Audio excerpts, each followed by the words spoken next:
For the task E, elaborate and evaluate, I would have my students elaborate on their models that they created.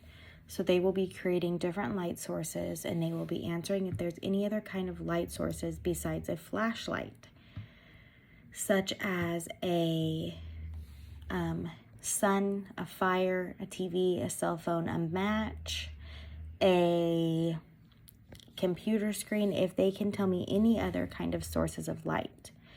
We will be also watching a introduction to light video, and that will be used as a group discussion because it kind of introduces students to light more. To evaluate, I will either play a Kahoot with my students because they love Kahoots, and I think that they would really love that. So I will play a Kahoot with my students, and then I will also use a paper exit ticket.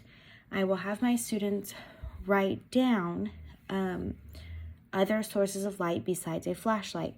That way I am able to see if my students can tell me any other sources of light, because the importance of the elaborate phase is to go into more detail.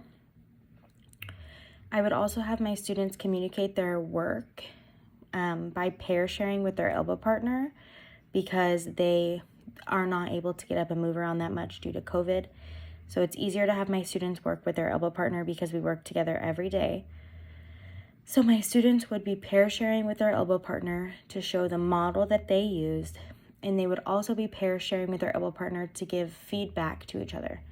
So I would have them say one thing that they liked about their elbow partner's model, such as, "Thank you, Amy. I like the way that you use the flashlight to make a light under the desk where it's dark." And then I would also have my students tell them one thing that they did different, because they need to also point out the differences in both the assignments, because that's how they elaborate and they use it to push each other to go further.